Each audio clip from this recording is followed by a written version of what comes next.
Welcome back to The Truth of the Matter. Thank you so much for joining us. I'm Natasha Zouves.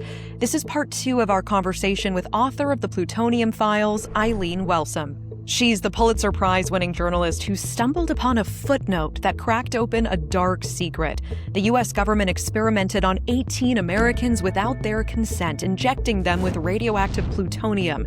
Some of them simply trying to get their bones set after a car accident or trying to get help after being injured on the job. Instead, turned into human test subjects.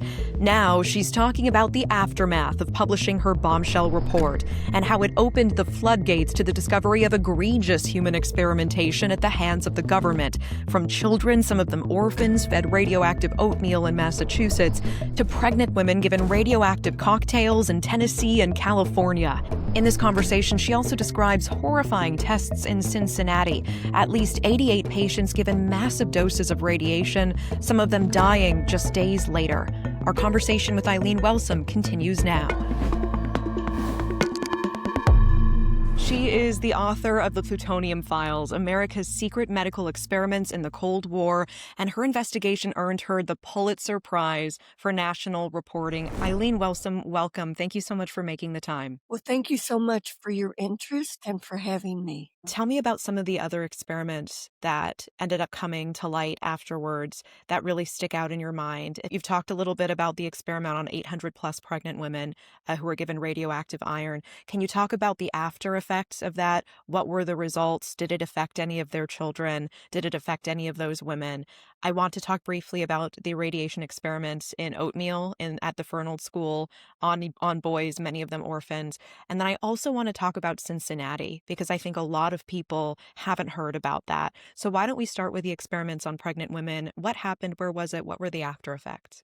So this was an experiment at post-war on 800 women who were in various stages of pregnancy. They were at a clinic for their prenatal checkups, and they were given radioactive iron cocktails. This radioactive iron came from Oak Ridge. And just to remind your viewers, that's where um, that was a really important site for the atomic bomb project and where they made uranium. So the iron was given to the women, and then they were basically forgotten.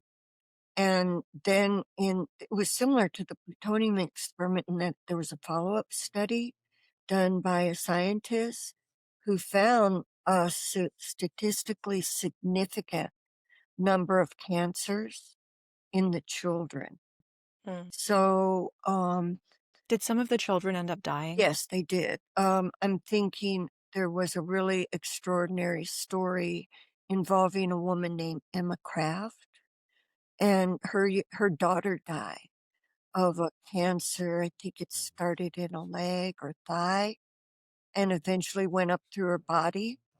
And she gave a deposition in this case, and I still remember what she said in the deposition. She said it was just black cancer growing all through her. And so, and you've said that 4 children ended up dying of cancer that we know of, and it was statistically significant, meaning that the scientists at the time believed it was related to the exposure in utero of these children. And the women themselves also reported unusual health effects. Is that right? They did. They had fatigue. They developed skin cancers, strange strange rashes on their body, blisters, just all kinds of ailments. But to Emma Kraft's, in Emma Kraft's case, when Emma learned, she was still alive when this came public. And she said when she read about it in the paper, she knew one of these children was her daughter, and she knew it was her daughter, and she was so angry about it. So that was one of my studies. I mean, I was aware of it, there was actually other reporters that uncovered that study. Mhm. So I Mhm. just believe Well, right, and to your point, I think, your initial reports came out, and it really did legitimize and open the floodgates for reporters all over the country in their own communities and in other papers and other towns to really start blowing open a lot of these other cases, which was incredible to see. And also, it is often that way in journalism, and I can't imagine before publication for you what you were feeling. It's so scary to be one of the first, um, to really stick your neck out there and to be sitting on such a large story. And um, and I wonder too, on a personal level, were there ever moments of self-doubt? Actually, you said something that really struck me before, that you used to just go over the information in your own head sometimes. You used to go over the evidence that you had compiled just to make sure that it was airtight and that you had gotten it straight. Is that right? that's exactly right. I I mean, I constantly go over the evidence. Mm, You know, like I would ask myself, "Okay, Eileen, how do you know Cal 3 is Elmer Allen?" And then I would tick off the proof that I had. And how do you know, um, that EBK was HP-12? And I tick off the proof. And mm, then, before we went to press, um, I had my documents, and I would take a pica pole. I don't know if you know what that is, but that's back in the old days when they had print, and presses. And so a pica pole was a way for someone who was doing layout to measure where they wanted to put a photo or something like that. But I mm, would take one of these pica poles, which basically a yardstick, and I would put it under each line of text that I wrote. And I would say, "Now, is this true? mm, Are you sure mm. about this?" Because we all make mistakes. But I knew that one mistake in Yes. these series of stories would Yes. really, Could really, could delegitimize and call into question everything. I can just imagine you going line by line and self-interrogating and making sure that you weren't making assumptions. What an incredible thing. Let's return to uh the other experiments that came to light sure. afterwards. The Fernald School oatmeal, radioactive oatmeal fed to children, to boys, some of them orphans. Tell me a little bit about what we need to know there and what really strikes you about what happened there. Oh, it was an incredible story. Again, reporters and people in Massachusetts discovered this, but these were young boys at a school, at an orphanage, and they were selected for these oatmeal studies in which radioactive calcium was placed in their oatmeal.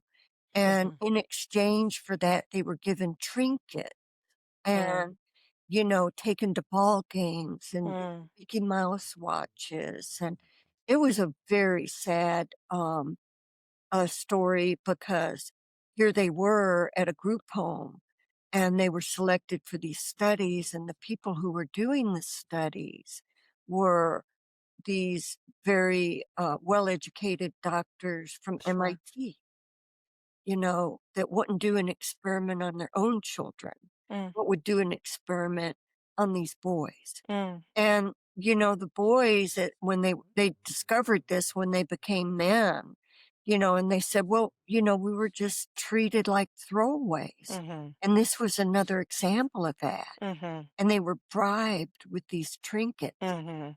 for their cooperation.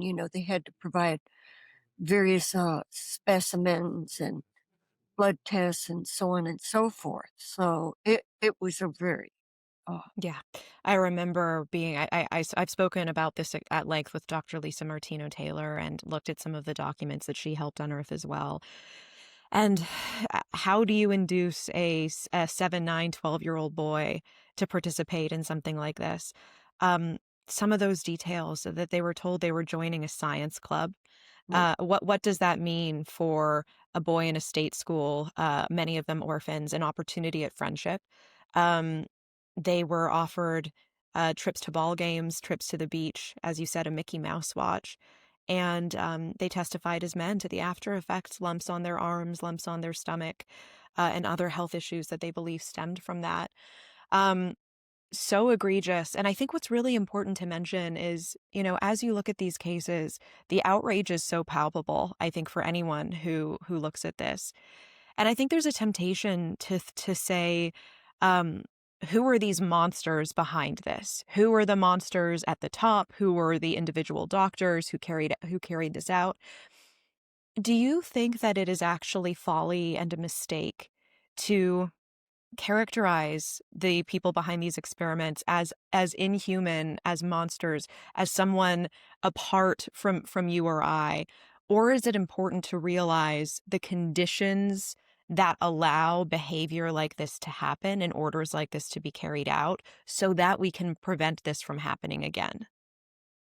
I I agree I agree with you. I don't I don't these seem like monstrous acts, and they are monstrous acts, but I do not think that they were committed by monsters.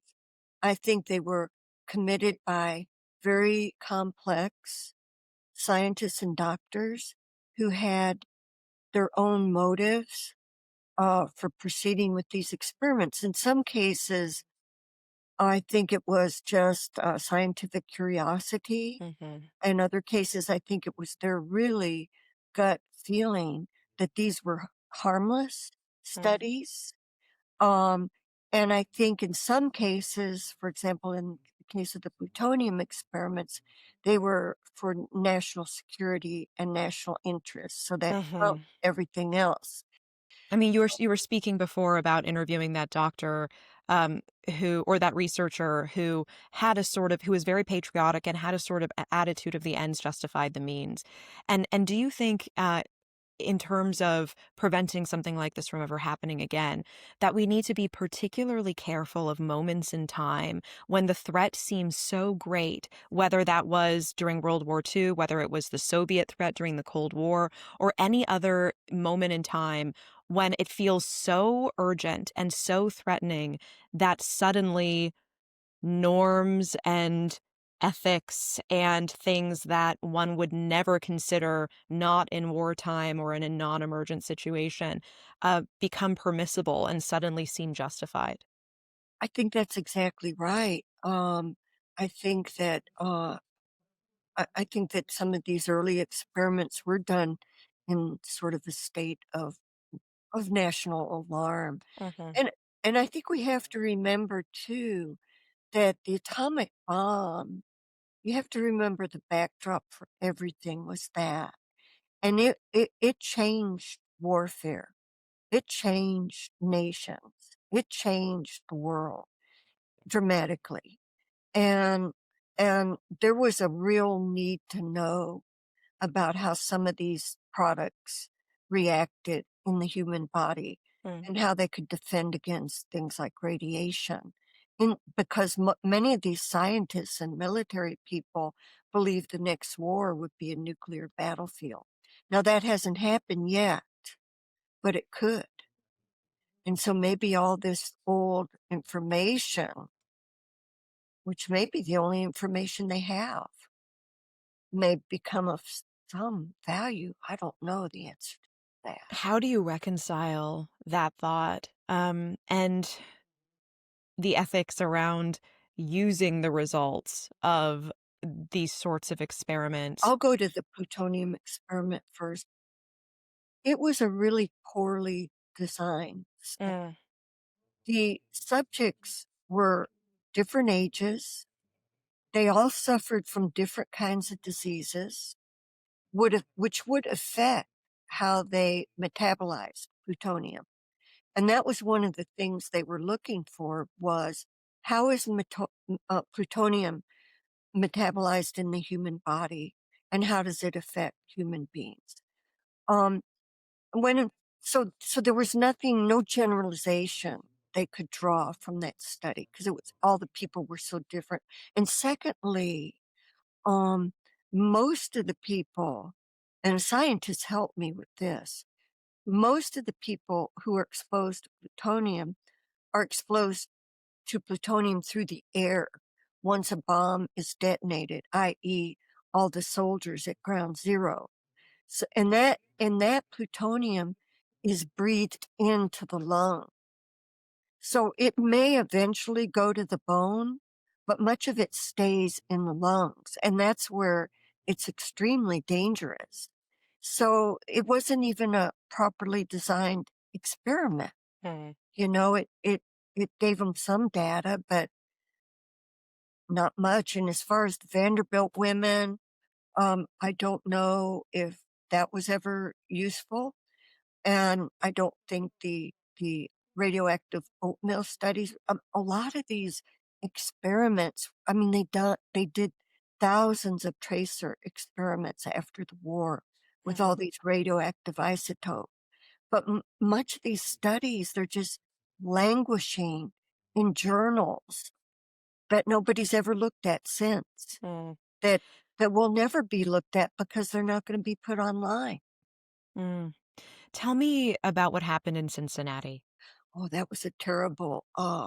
that was a really, really terrible uh, experiment. These were about 80 to 90 people living in Cincinnati, mostly African American, mostly poor, who were given whole body irradiation in the basement of Cincinnati General Hospital. Many of them had, most of them, I should say, had cancer, but many of them had cancers that were not advanced. In other words, they were working, they were walking, they were, baking cakes, living their lives, and they were given this radiation and they died within 2 or 3 weeks from radiation exposure. And this experiment was funded by the military and because military, remember, they thought they were going to fight. The next war was going to be on a battlefield. They were going to be soldiers exposed to a bomb that went off 300 yards from them. And so they needed to know, well, when is nausea going to set in? When are they going to get disoriented? Are they going to be able to use their weapons? How far are they going to get? Mm. Tell me about what those passings from radiation exposure looked like. Their deaths, oh my god. They were in great pain. They had to go back into the hospital. They vomited they vomited constantly. They basically had the initial stages of radiation sickness. And during the, or I shouldn't say the initial stages, I should say the advanced stages of radiation sickness, much like um, the victims of Hiroshima or Nagasaki had. And their bone marrow basically disappeared. Which subjected them to infection should they live long enough. They basically developed toxic shock syndrome and they died. They went into Mm. comas and died. This was a really brutal experiment. What is your message? What do you want people to walk away from when they look at your work, when they look at these cases, when they read your book? I think that they should, as I mentioned earlier, it's a cautionary tale that that it happened to them. That they should always, you should always, um, if you're patient, and sooner or later everybody will be a patient of some kind. That you should always ask questions and be aware of study what's going on. Um, just be alert and be aware and ask questions. And as far as journalists go, I would say, they'd say, well, my paper won't let me do this, or I've got X number of assignments and da da da da da. And I just say, keep going. Just put one foot in front of the other.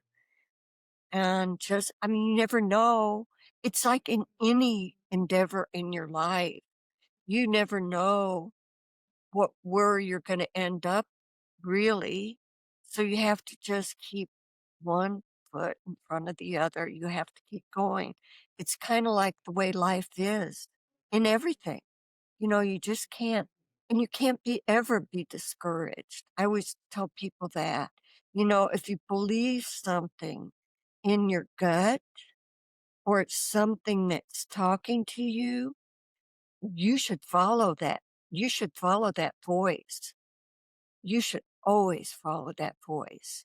No matter what you can be very quiet about it, but you should always listen to your inner voice. Hmm. Hmm. That is so personally inspiring. And I want to follow up and ask because I think a lot of people, want to have more agency and know that they need to advocate for themselves when they go to the doctor or when a treatment is being recommended. Practically, what does that look like? What do you really mean when you say ask questions? So a doctor says, you have X diagnosis and I recommend X. Sure, there's a follow-up question of, okay, well, do I really need that? Tell me more about that. And if a doctor says, well, it's my recommendation, there's a lot of literature behind it, and this is the course of action. This is what needs to be done. Then what?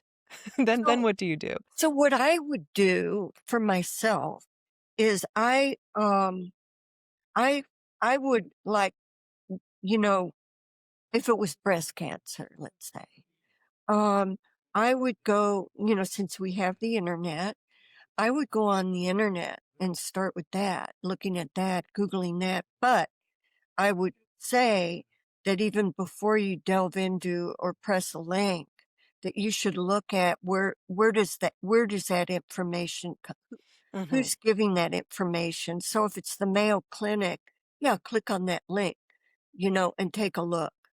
Click on the links that the Mayo Clinic, in other words, it's just like walking, only you're walking through the links and you follow those links.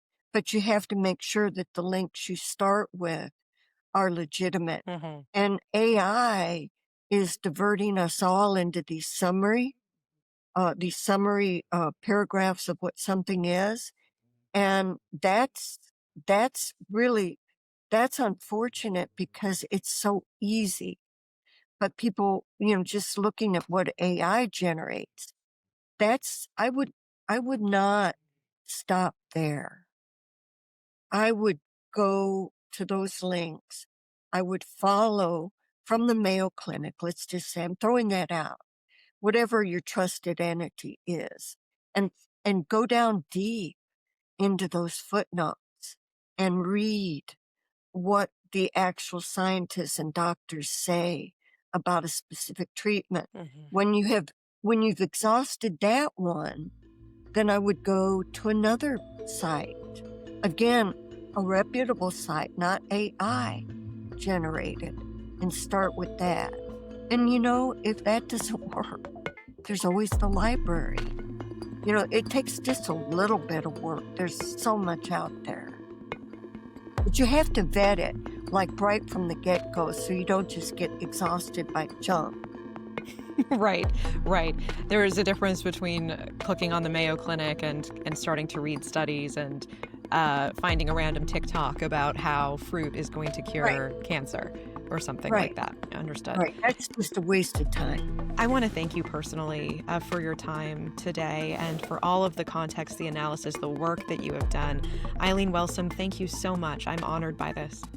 Thank you, and thank you for your interest. Thank you. This podcast was put together by Ryan Kerr, Ali Purser, Mia Balbin-Cuesta, Cheryl Wong, Richard Bodie, and me, Natasha Zouves. You can listen to The Truth of the Matter with Natasha Zouves wherever you get your podcasts. Until next time.